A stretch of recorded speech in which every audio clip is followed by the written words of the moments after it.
The grand salon of Ashworth Hall blazed with candlelight and false cheer, packed with guests who had no idea a ghost lived among them. Corinna Ashworth pressed herself deeper into the servants' corridor, watching through the crack in the door as her stepmother held court. Lady Rosamond Ashworth was resplendent in burgundy silk, her voice carrying effortlessly as she regaled guests with tales of her daughter Lavinia's accomplishments. "She plays the pianoforte beautifully," Lady Rosamond was saying, one hand resting on Lavinia's shoulder. "And her watercolors have been praised by 3 instructors. We expect a most advantageous match this season." Lavinia smiled prettily, her golden curls catching the candlelight, every inch the perfect English rose. At 19, she was everything society demanded: beautiful, accomplished, and seemingly unaware of the sister who existed in the shadows. Not truly unaware, Corinna corrected herself. Lavinia knew. She simply didn't care. At 24, Corinna had perfected the art of invisibility within her own home. She touched her left shoulder absently, feeling through the fabric of her plain gray dress, the ridged terrain of scar tissue that extended from her shoulder blade to just below her collarbone. The scars that had saved Lavinia's life when the nursery caught fire 12 years ago. The scars that had ended Corinna's own life as surely as if the flames had consumed her entirely. "Such a pity about your other daughter," a woman's voice drifted through the crack. Corinna stiffened. "I had heard Lord Ashworth had 2 girls." The temperature in the salon dropped. Lady Rosamond's smile froze. "You must be thinking of someone else. Lavinia is my only child." "No, I'm quite certain." The unfamiliar voice persisted, threaded with steel. "Corinna, I believe? The elder daughter from Lord Ashworth's first marriage?" "Corinna is unwell," Lady Rosamond said brittlely. "The doctors recommended complete retirement from society." How tragic. And yet the servants I passed in the corridor seemed quite healthy.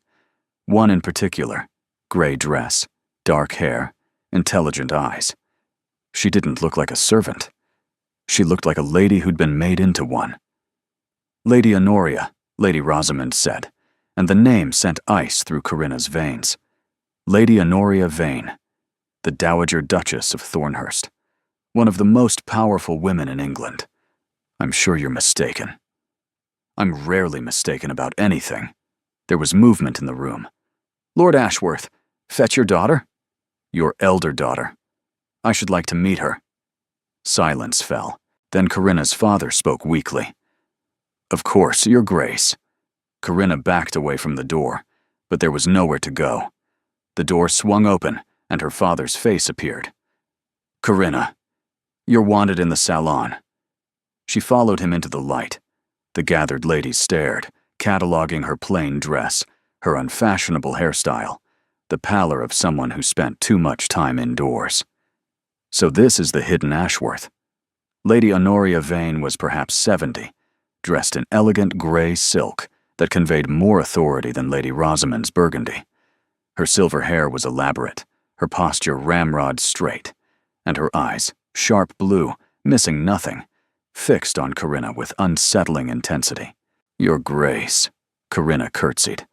"I apologize for my appearance." "Weren't expecting to be acknowledged as a member of your own family?"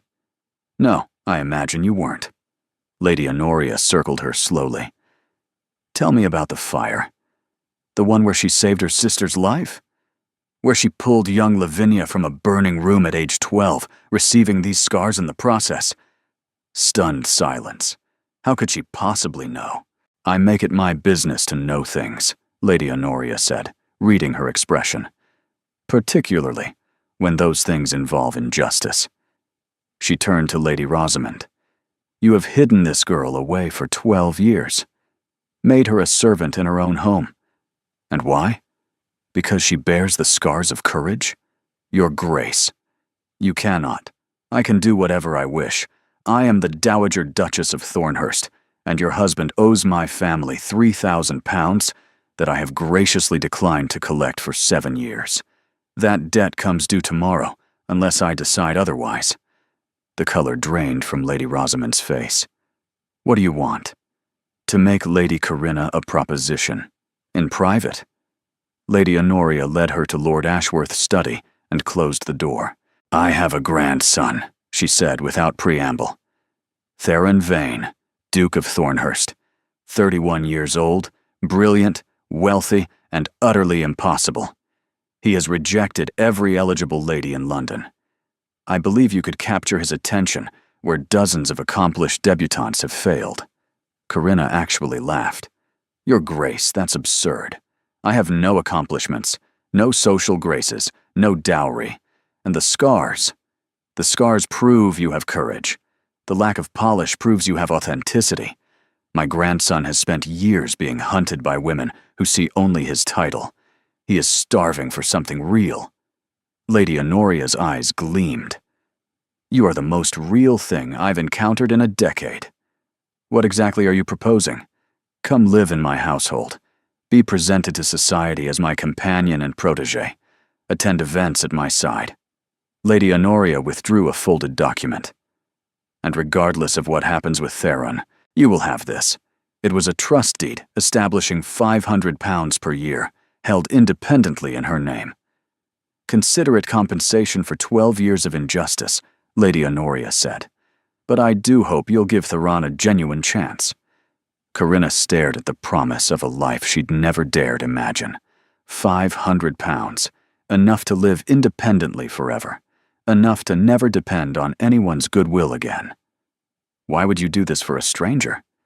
Because I saw you carrying linens with the bearing of a queen, because I recognized something in you that I had nearly forgotten existed.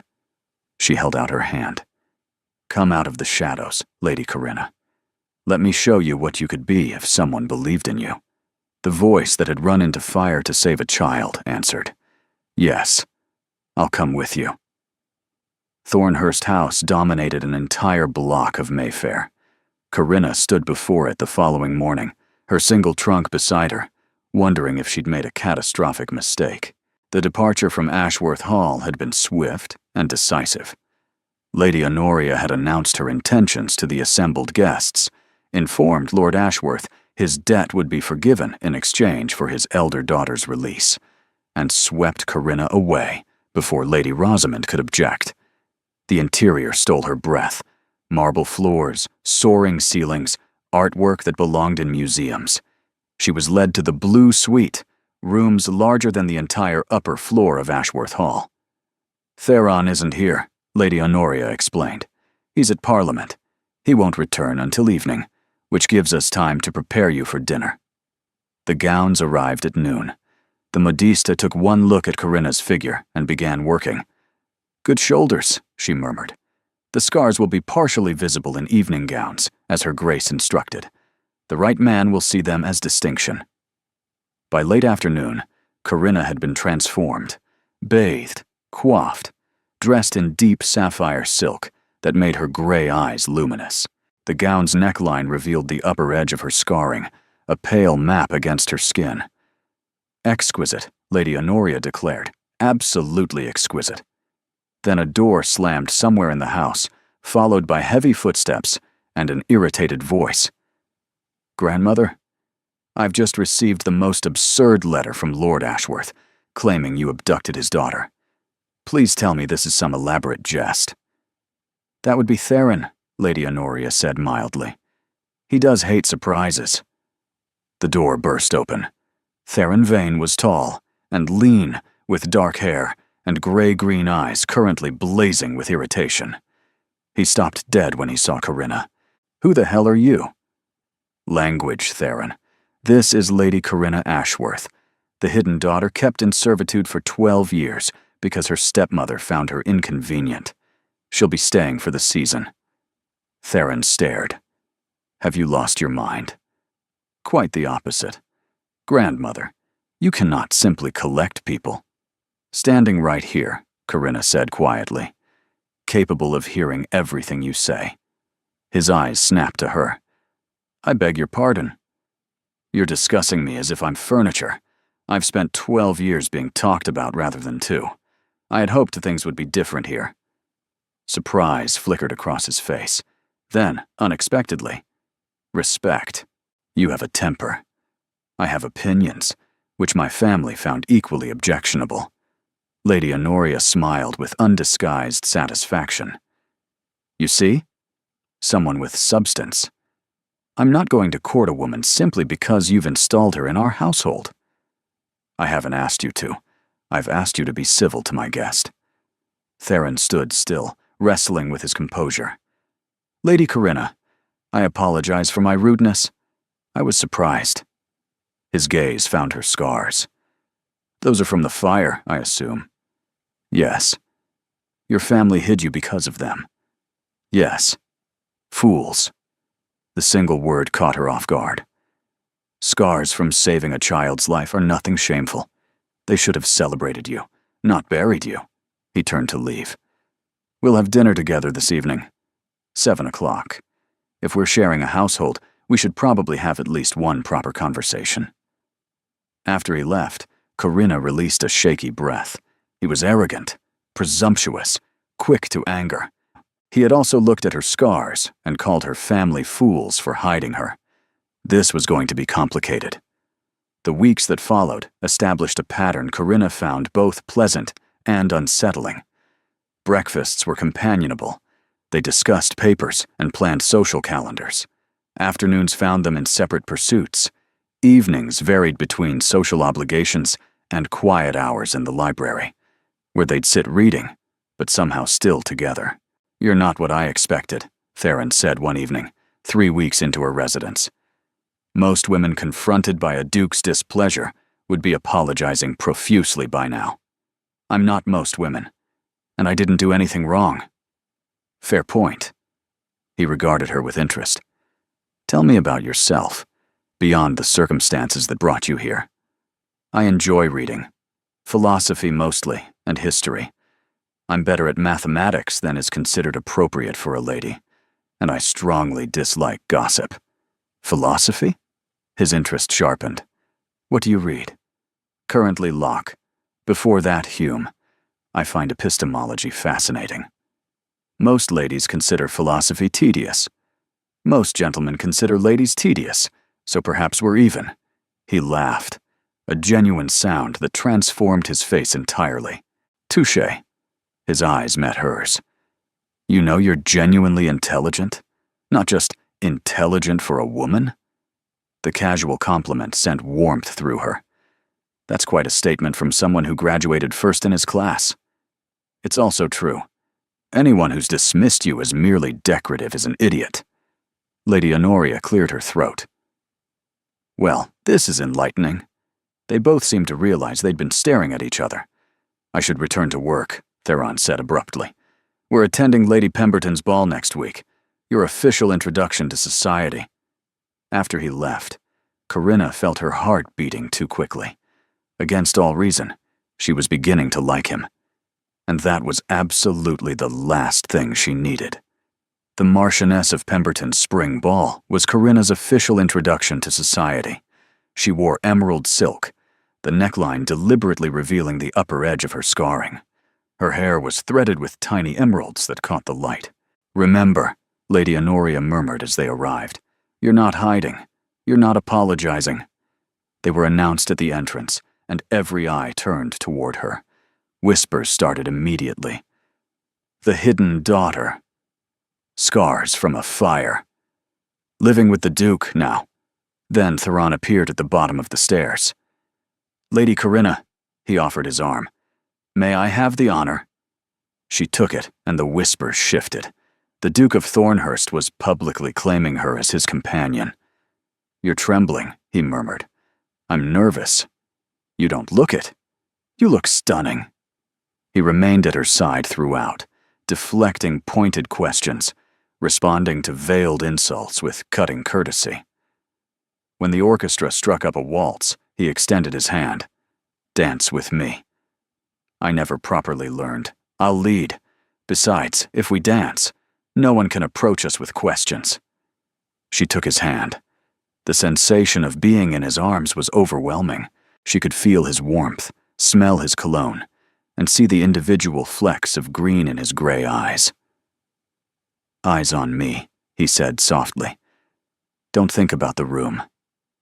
She let him guide her through the steps, and somewhere in the middle of the waltz, the anxiety faded. There was only the music, the movement, and Theron's eyes holding hers. You're a natural, he murmured. The music ended. They stepped apart. Lady Corinna. Lavinia stood at the edge of the floor, staring with theatrical surprise. It is you. I had no idea you were in London. Attending a ball, Corinna said flatly. Same as you. But you're not. I mean, you don't. Lavinia's gaze flickered to the scarring. Lady Lavinia. Theron's voice cut through. I don't believe we've been introduced. Lavinia's manner shifted to practiced charm. Your Grace, I'm Lavinia Ashworth, Corinna's sister. I've heard very little about you. Lady Corinna rarely speaks of her family. Though given this conversation, I'm beginning to understand why. Lavinia's smile faltered. Surely my sister hasn't been filling your head with stories? She does tend to exaggerate. The trauma affected her mind. I find Lady Corinna's mind exceptionally clear and sharp, Theron said coldly. If you'll excuse us. He guided Corinna toward the garden. Once outside, she released a shaky breath. She'll tell people. She'll twist everything. Let her. We'll tell our story louder. He turned to face her. You're not alone in this anymore. Why do you care what happens to me? Because watching you walk into that ballroom, anxious but refusing to show it, was one of the bravest things I've ever seen. He stepped closer. I'm not asking for anything. I just want you to know that when you're ready, if you're ever ready, I'm here. Her heart stuttered. Theron, I'm not asking for anything. Not yet. She didn't know how to respond. No one had ever thought she was worth waiting for. The weeks following the ball passed in a whirlwind. Corinna's debut was judged a success. The whispers were curious rather than cruel, and the Duke's obvious interest had elevated her status considerably. You realize people are starting to believe this? Lady Honoria observed one morning. They were 6 weeks into Corinna's residence now, and everything had changed. Not just the sponsorship. Whatever is developing between you and Theron. I don't know what's developing. Don't you? Corinna hesitated. They still had evening conversations in the library, but now there were also afternoon walks, morning rides, shared glances across crowded ballrooms. And there were moments, touches that lingered, silences that said more than words. I want everything with him, Corinna admitted finally, and that frightens me. That's not something to fear. That's something to reach for. What if he doesn't feel the same? He does. I've known my grandson his entire life, and I've never seen him look at anyone the way he looks at you. That evening, Theron found her in the library. You've been quiet today. Is everything all right? Just thinking. About the season ending. Where I'll go. Marry me. The words stopped her mid-breath. What? Marry me. Then you won't be a guest. You'll be family. He leaned forward. I'm proposing because I'm in love with you, and I can't imagine my life without you in it. We've known each other 6 weeks. 6 weeks of more genuine conversation than I've had in 6 years. You're brilliant, kind, resilient. You challenge me to be better. You make me want to be the kind of man who deserves you. You already are that man. Then say yes. I can't, the words tore out. I want to. But I've spent my entire life being told I'm worthless. That voice doesn't disappear overnight. Until I can silence it myself, I can't enter a marriage carrying that weight.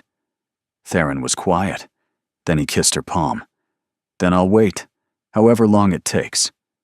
The letter arrived 3 days later. Corinna recognized her stepmother's handwriting immediately.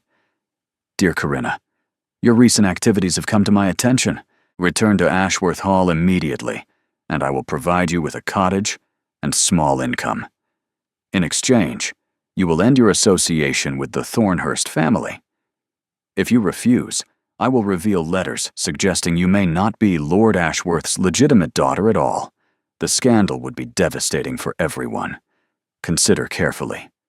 You have until the end of the week. Lady Rosamond Ashworth. Corinna's hands shook. Illegitimate. Her stepmother was threatening to declare her illegitimate. It would destroy everything. The trust Lady Honoria had established, the life she was building, any hope of a future with Theron.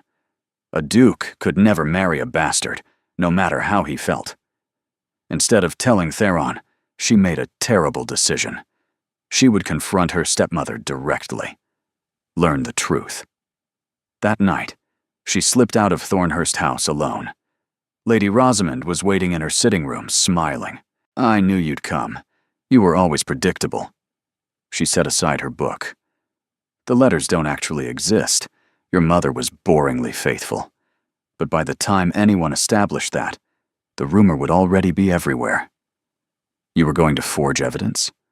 "I was going to suggest evidence existed." Lady Rosamond moved closer. "But that won't be necessary now. You've returned." "I haven't made any decision." "Of course you have." Lady Rosamond rang the bell. 2 footmen appeared. "Escort Lady Corinna to her old room, and lock the door." Corinna fought, but the footmen were large. Within minutes, she was thrust into the small room that had been her prison for 12 years. The lock clicked into place. Corinna sat in darkness, her mind racing. Lady Rosamond would send word in the morning claiming Corinna had suffered a breakdown. Without Corinna there to contradict her, the story would take hold. Theron would believe she'd abandoned him. She moved to the window, old, warped. If she could pry it open. She worked at the frame for hours, her fingers aching, her nails breaking against the stubborn wood. Finally, something gave. The drop to the garden was perhaps 15 feet. She didn't hesitate. She swung her legs over the sill and let go. The landing was brutal. Pain shot through her ankle, sprained, not broken. She could work with that. She started walking. 3 miles to Mayfair. Every step sent pain lancing through her ankle, but she kept moving. She thought about Theron, his patience, his steadiness. She thought about everything she'd almost thrown away. She'd been so afraid of being hurt that she'd caused pain instead. No more. Dawn was breaking when she reached Thornhurst House. She hammered on the door. Phipps opened it, his expression shifting to shock. "Lady Corinna, I need to see Theron, please." "The Duke has been searching for you all night. He's engaged Bow Street runners." She pushed past him toward the study. Theron stood by the fireplace, looking as though he hadn't slept.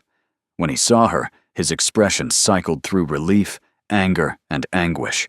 "Where the hell have you been?" "I'm sorry. I received a threatening letter from my stepmother. Instead of telling you, I went to confront her alone. She trapped me. I had to climb out a window to escape." She pulled out the crumpled letter. "She threatened to spread rumors that I'm illegitimate. She admitted later the letters don't exist, but the damage would have been done." Theron read the letter, his jaw tightening. "She threatened you, tried to blackmail you, and you went to face her alone? I thought I could handle it without dragging you into my family's poison." Her voice cracked. "I was wrong. I broke my promise."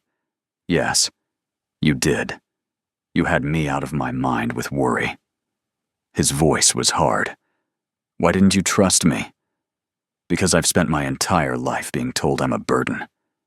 Some part of me believed that if you knew how much trouble I came with, you'd decide I wasn't worth it." "That's stupid." "I know. Fear makes you stupid." She reached for his hands. "But I'm done being afraid. I climbed out a window and walked 3 miles on a sprained ankle because I finally understand that running away hurts more than staying." Theron stared at her. Then he wrapped his arms around her. "You brave, stubborn woman. Don't ever do that again." "I won't. I promise. No more secrets." "Good." He pulled back to meet her eyes. "I love you. I want to marry you. And I don't care what your stepmother threatens. We'll face it together. Together." The word felt like revelation. "I've never had that before." "You have it now." He touched her face. "For as long as you want me." "Forever, then. Is that a yes? To my proposal?" "Yes." Corinna laughed through tears. "Because I love you, and I can't imagine my life without you." He kissed her with all the desperate intensity of a man who had feared he'd lost everything. Lady Honoria coughed pointedly from the doorway. "Well, I hate to interrupt. Lady Corinna's ankle appears quite swollen." The physician pronounced her ankle badly sprained. "Rest for a week." Meanwhile, Theron and his solicitors dealt with Lady Rosamond. The investigation revealed she had been selling Corinna's inheritance, items from her mother's dowry, for years. The very assets that should have provided Corinna's security had been quietly liquidated to fund Lady Rosamond's lifestyle. The settlement was straightforward: repayment of stolen assets, a signed confession that Corinna was legitimate, and permanent exile from London society. "She's not happy," Lady Honoria reported with satisfaction, "but she has no choice." Lord Ashworth, confronted with the evidence, had broken down completely. He signed a statement confirming Corinna's legitimacy and asked Theron to tell her he was sorry. "It doesn't fix anything," Corinna said when she heard. "No, but it might prevent future damage." Theron touched her cheek. "You don't have to forgive him." "I don't know what I feel yet." "You don't have to know today. We have time."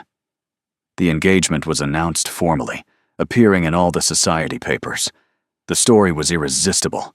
The scarred heroine, the devoted duke, the wicked stepmother. By month's end, Corinna was the most talked about woman in England.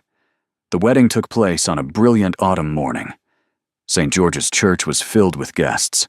Corinna wore ivory silk that left her scarring partially visible, a deliberate choice that no longer felt like defiance, but simply like truth. She walked down the aisle on no one's arm. She would give herself to Theron, not be given by anyone. He waited at the altar, looking slightly anxious in a way that made her love him more. "You came," he murmured as she reached him. "Did you doubt I would?" "Never." When she spoke her vows, to have and to hold, from this day forward, they felt entirely new. A commitment to the future she'd learned to believe in. "I now pronounce you husband and wife." Theron kissed her, and Corinna Vane stepped into her new life. The wedding breakfast was joyous until a commotion near the entrance caught her attention. Lady Rosamond stood in the doorway, pale with fury. "I demand to speak with my stepdaughter. This farce cannot continue."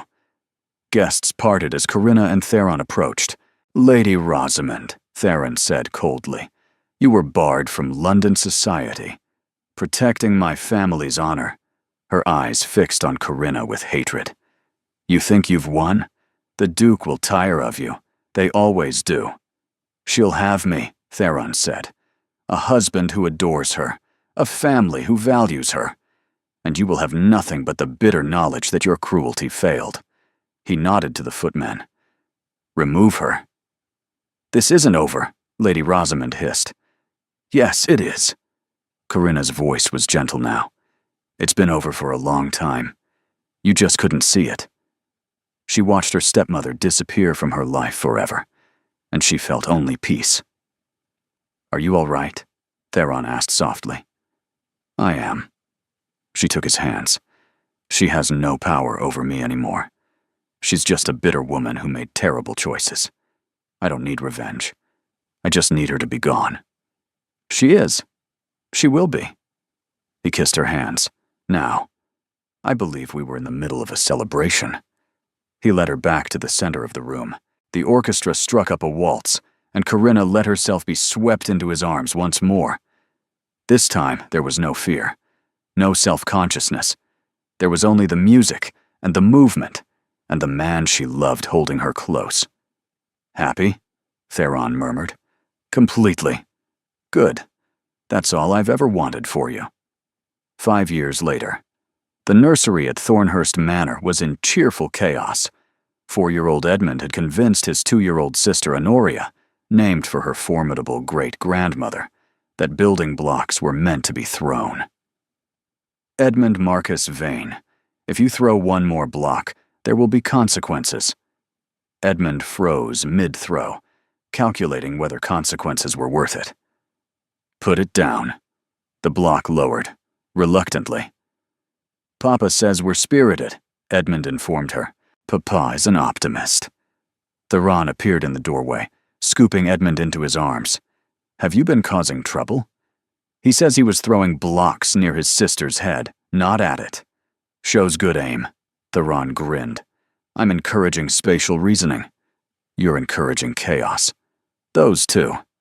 He set Edmund down and crossed to kiss her. How was your morning? Productive. I finished the next chapter of the manuscript. Corinna had published 3 books now, all under her own name, all well received in scientific circles. The trust Lady Honoria had established years ago still provided her independence, a security she would always treasure. But she'd built something of her own now. A voice, a reputation, a contribution to the world beyond drawing rooms and ballrooms. Brilliant as always, Theron pulled her close. A letter came from your father. Her relationship with Lord Ashworth had slowly, painfully rebuilt over the years, not to what it had been before. The trust had been shattered, but to something new that acknowledged the past while allowing for a different future. He visited his grandchildren quarterly, always slightly awkward, always painfully grateful to be allowed into their lives. What about Lavinia? Still in Bath, still pretending she never had a sister. Theron's tone was matter-of-fact, which is probably for the best. Corinna felt no loss. Her sister had made her choices. Some relationships weren't meant to be salvaged, but she had other family now. Theron and the children. Lady Honoria, still sharp at 75, delighting in her namesake granddaughter. The friends she'd made, real friends who valued her for herself. What are you thinking? Theron asked. That I'm happy. That I never imagined I could have this life, and now I can't imagine any other. You deserve this life. You always did. I know that now. It took a while, but I know it. She leaned into him, watching their children play. Do you remember what you said to me once? That you'd wait for me, however long it took? I remember. I'm glad you waited. I'm glad you came back. He pressed a kiss to her hair. Walking through the night on a sprained ankle. Most romantic thing anyone's ever done. My heart was pounding the entire way. And you came anyway. That's what made it romantic. In the garden below, Lady Honoria was taking her morning walk.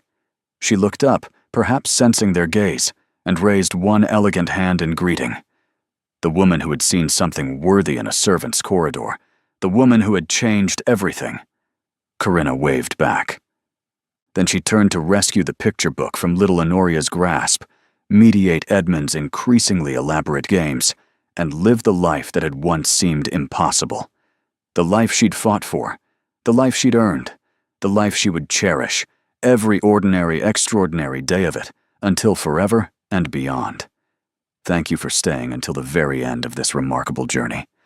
If this story touched your heart and reminded you that it's never too late to step out of the shadows, please like, comment, subscribe, and share.